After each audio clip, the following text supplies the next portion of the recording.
Welcome to the Girls Marketing Podcast, your one-stop shop for all things marketing and the perfect backing track to your workday. Every week, we get up close and personal with marketers revolutionising the industry so you can learn from the best in the game. From the latest marketing trends to building a successful marketing career, no topic is off limits. At Girls in Marketing, we champion progress, inspire change, and encourage women to take the marketing world by storm. Check out our website and membership to learn more and get involved, as we'd love to welcome you to our inner circle. Right, let's dive into another episode together. Hello and welcome back to the Girls in Marketing podcast. Today is our first team episode of season 5, and you may notice someone new in the podcast. We are joined today with Becky as well. Hello. Becky, do you want to introduce yourself before our guest? I'm Becky, I'm 25 and I am the content marketing assistant at Girls in Marketing. I started in May 2023, so yeah. I feel like you're on a dating show. I know, yeah. Yeah, I'm 25. And this is why you should date me. So today I wanted to talk a little bit about kind of our journeys into marketing. Obviously, Becky, you're relatively new to the team. We've all had completely different journeys, and I think that is the epitome of marketing, is nobody is on that kind of same journey. No one's had that same path. And I thought it'd just be nice for us all to reintroduce ourselves, talk about our journey into marketing, and just have a general chat, really. So my journey into marketing. So for anyone who doesn't know, I am Olivia. I'm the founder and CEO of Girls in Marketing. Big title for a team of 5, but anyway. So I started freelancing when I was at university, and I feel like I'm telling all of you guys, but I'm not. We you already know. But yeah, so started freelancing when I was at university, and then I kind of moved into SEO and content, worked in-house full-time in SEO and content, and then decided to start Girls in Marketing. I then freelanced again during my time growing Girls in Marketing. And yeah, just loved it. My journey's been a weird one. But freelancing has been a big part of that journey and actually really helped me get into my full-time job, which again, then obviously transitioned into kind of where I am now with the business. So yeah, that's kind of been a little bit about my journey, not traditional in any sense. I remember when I started my journey in the digital marketing world. It was filled with passion, ambition, but also a fair share of challenges. And one of the biggest was building a website that truly reflected our brand and vision. That's where Hostinger, our new podcast sponsor, comes in. Imagine this, an AI that suggests layouts, structures, and content that aligns perfectly with your brand's personality. It's like having a conversation with a seasoned marketer who just gets what you're aiming for. That's the beauty of Hostinger's website builder. It breaks down the complex process of web design into something digestible, something doable, even for those of us who aren't tech geniuses. Hostinger offers AI SEO-friendly copy, an AI logo maker that creates high-quality logos, and an AI heat map to predict user behavior. It also gives you the tools to tweak your website to echo your brand's voice, ensuring that every pixel resonates with your identity. Speed, reliability, they've got you covered. Your site won't just look good, it will run smoothly, keeping your audience engaged. So whether you're a marketer, a freelancer, working in a small business, a startup founder, or anyone looking to carve out your corner of the internet, Hostinger is your ally. Hostinger is currently having their New Year sale, where you can get your website and free domain for £2.49 a month. Plus, because you're part of our community, Hostinger has kindly offered a discount code. Head to hostinger.com/girlsinmarketing and use the code girlsinmarketing for an extra 10% discount. All right, back to our podcast episodes. I feel like that's the thing when I speak to any marketer, everyone's like, well, my journey isn't traditional. And it's like no one's journey really is traditional. I feel like it's very rare that marketers find out about marketing in school and then they go to uni to study marketing and then they become a marketer and a marketer for the rest of their life. That's very, very rare. And I feel like freelancing also plays a massive role in getting into marketing as well. I feel like a lot of people play around with freelancing. I know I definitely did. And that's how I started at Girls in Marketing. Again, I'm telling you, that's how I... But yeah, I started freelancing, I think it was 2021. because I was actually a Girls in Marketing member before I joined the team. And yeah, just loved it. I think I was to do with the membership, first of all. It was like an admin assistant. And that was when I was in my first year of uni at Huddersfield studying marketing. And then we just hit it off, didn't we, Liv? And then I had a summer internship. And then, yeah, I think I can't even remember how it is. Like, I was telling this story to someone earlier and I was like, and Liv just asked me if I wanted to do a degree apprenticeship, and that was that. But it was like a lot more stages to the process than that. But yeah, I feel like when I started the degree apprenticeship and I'm coming to the end of it now, yeah, I felt like I was like all over the place. Like, I'd been studying marketing and now I'm doing this degree apprenticeship and now I'm also working in marketing. It was all over the place. But yeah, I definitely feel like settled in marketing now, and like found my niche obviously in social.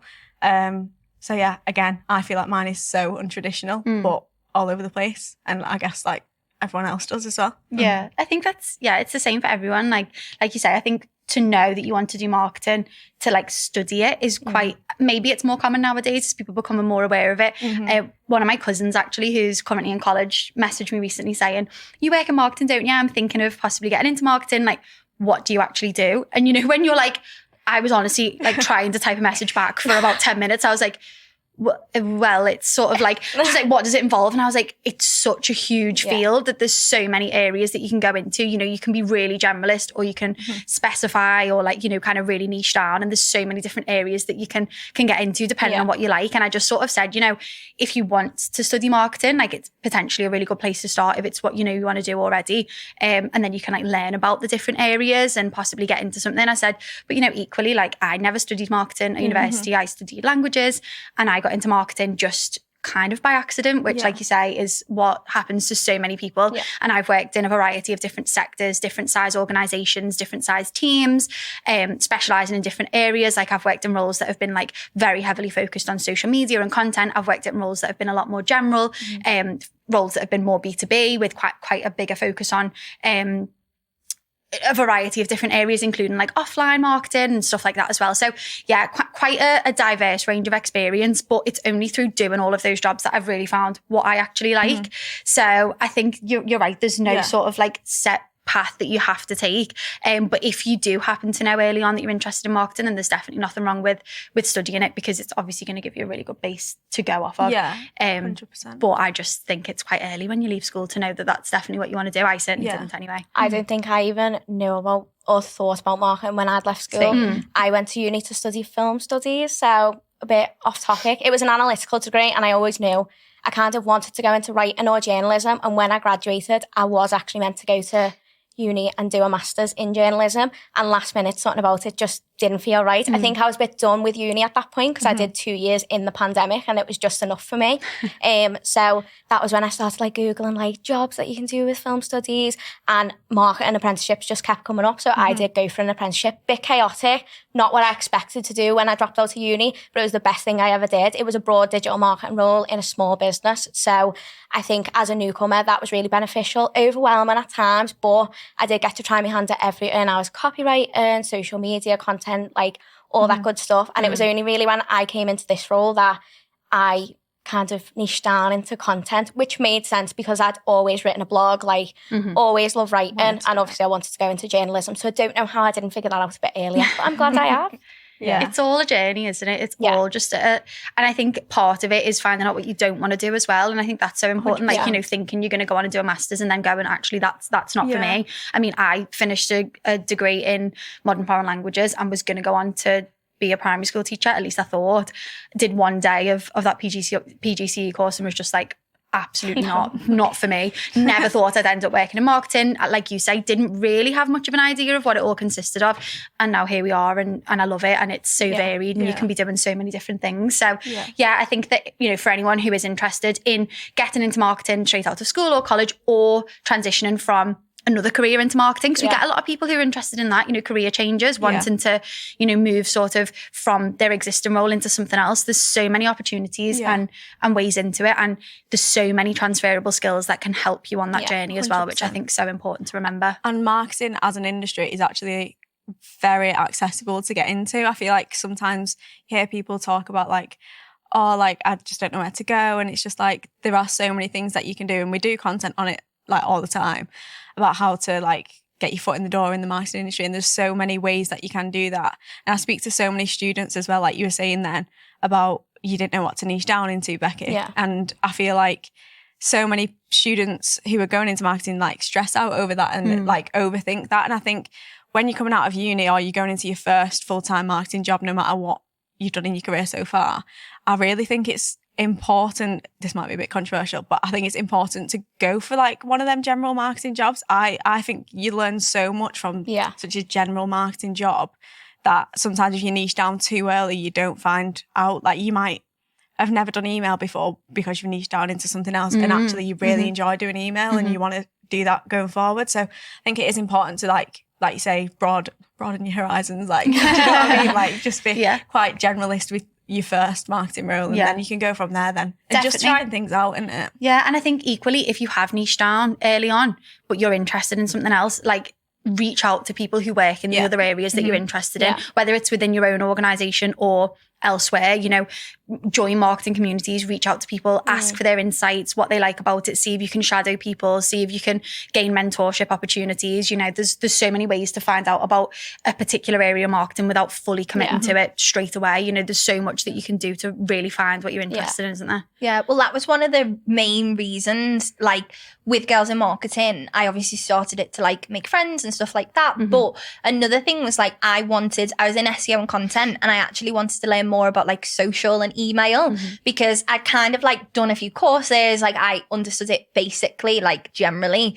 But it was genuinely like, okay, well, I want to try and like see like, you know, what it's like social. So, you know, we talk a lot about like creating your own opportunities. And I think that, you know, just going out there and doing it, like creating yourself a TikTok page, creating a LinkedIn page, creating a, you know, whatever, like whatever you do. And then you can say, oh, actually, I really enjoy this or I really enjoyed that. Whereas I think if you don't do that, like it is that idea of, you know, you only know what you know until you don't, if that makes sense. So it's like, you know, I think that is a really good thing to consider is even if, for example, you're in, you know, a job right now and maybe it is specific, maybe, you know, go out your way a little bit to, even if you are working full time, to learn more about other parts of marketing. Because it may be that, you know, you find your calling.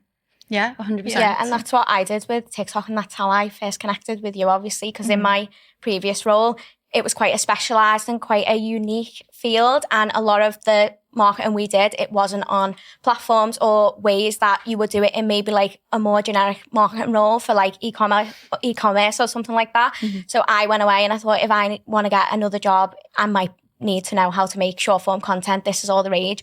And I just went away and started posting it and didn't even really realise I was making almost like a digital portfolio or like a personal brand on TikTok, because I think we associate it so much with LinkedIn and it doesn't always have to be that way. If that doesn't fit with your personality or maybe it just doesn't fit with your job role or whatever, you can just kind of see what works for you. Yeah, definitely. And then you kind of enjoy doing that. It's like, you know, I want to do that. And how do you, you know, maybe you say, okay, well, in future, I want to do more of that. Or maybe you think, oh, I just want to do that like from like a personal angle. I think it's so good to just like diversify what you actually do and also like the skills that you have as well. Yeah, definitely. I mean, if you could give one key piece of advice to someone wanting to get into marketing or transition into marketing from another career, what would it be? Like, what would be the most valuable thing that you could tell them to do? That's a big question.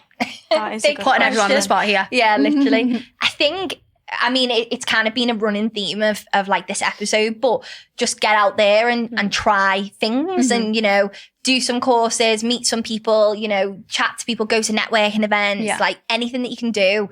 Just understand the field as much as possible in like more of a generalist sense and then just think, okay, well, I'm going to try this thing, or don't be afraid to like just put yourself out there and try. I know it can be difficult and it is quite scary. You know, we've done episodes before on like networking and, you know, how difficult that is and how much of a step that is. But I actually think that just doing that is like the best thing that you can do for yourself, because it widens your horizons so much by networking with people, because you start to understand the industry and like where you want to go and like the possibilities as well. I think that would be my like main piece of advice. Yeah, I think definitely. For me, it's reminding yourself that everyone who you're comparing yourself to or wanting to be like, was in your position once. Like you see all these like massive marketers now, like I don't know, like Stephen Bartlett, and you think, oh my God, he's got like millions of followers. And like, even though you might not necessarily want to be like Stephen Bartlett, you might like think, oh, I want to go into that type of marketing or something. Like there's so many steps to get there. And sometimes it can feel so overwhelming to like get to like that head of marketing job or that marketing director job. Like it can feel so overwhelming when you break the steps down, but bit by bit, as long as you're making progress, like you will get there. And I think it's just important to, have like that direction and know what you want to do and just have the flexibility to change it as well. And they say, don't they, like comparison is the thief of joy. So I feel like it's just, I'm hearing the quotes today. I don't know what's come over me. When I started my journey with Girls in Marketing as a business, like many of you, I was passionate about marketing, but there was so much I didn't know, especially the legal aspects involved in starting and running a business. One key area I wish I'd understood from the start is professional indemnity insurance. It's something many of us overlook, but it's crucial for anyone in a consultancy or service-based profession. So, what is professional indemnity insurance? It's a type of insurance that protects you if a client alleges that you've made a mistake, given poor advice, or been negligent in some aspect of your work that results in a financial loss or reputational damage to them. Professional indemnity is not just helpful, it's essential. It's about protecting your hard work, your reputation, and your financial well-being. Kingsbridge Insurance has sponsored this episode of the podcast because they understand the challenges that we face and provide peace of mind when we need to focus on what we do best. So, if you're a freelancer, small business, or consultant and interested in learning more, you can visit the Kingsbridge website by going to kingsbridge.co.uk. Now, let's get back into the episode. I think just comparing yourself, it's not very helpful anyway. So definitely focusing on yourself. I think mine would be kind of off the back of what you were saying before, Becky, about how you kind of got into marketing and then eventually you got into like the creative writing side of things, and you were like, why did I not realize earlier that this is what I liked? Because I've always liked writing. I think if you can take the time to sit down and like write out one, what you enjoy and two, what you're good at, whether that's starting out a career from, leaving school or college or uni, or whether you've been in a career for 10 years time and you want to get into marketing, but you just don't know what area of marketing to start in, or you don't know where you might fit well, write down what you're good at and be brutal about it. Don't kind of, write down a list of skills if they're not actually skills that you have. Like, be specific on what you are actually good at and also what you enjoy, because, it's not just about what you're good at, it's about what you actually want to do as well. But that will really help you to work out what you want to do, and will help you to, I think, when you're looking through kind of job applications and stuff, to realise how much of it you actually do fulfil. Because I speak to marketers all the time through Girls in Marketing who, they want to get into a new area of marketing, or they want to get into marketing full stop. And they're like, I just don't know where to start. I don't feel like I have any of this experience. But if you break it down, you have a lot of the core skills. It just might be that you need to be a bit more creative in how you actually understand how that would apply to you and this job. Make a list of all of your skills, everything you enjoy, and it will make the process a lot easier. Yeah, I think mine would be, I know you've spoke about it before, like create your own experiences. I think you've just got to push yourself a little bit. Like, it can be so nerve-wracking, especially if you think like, oh, someone from school is going to see this, or people I work with. But just like post the blog, make the TikTok page or the Instagram page, whichever, because you just don't know where it can lead to. And I just think as well, like, you showing that you're keen, like you want to work hard and you want to create this content or whatever you do. But I just think it's so important to push the boat out a little bit. Yeah. I feel like that's a nice way to end it. But well done, Becky, on your first podcast episode. How did you find it? Yeah, good. It was a nice little chit chat. Yeah. I feel like I've calmed down now. Yeah. Collected my thoughts. That's good. I feel like calm. It was our first one as well back, so I feel like all a bit rusty. All a bit rusty. But hopefully you enjoyed this episode. And that's a wrap on another team episode.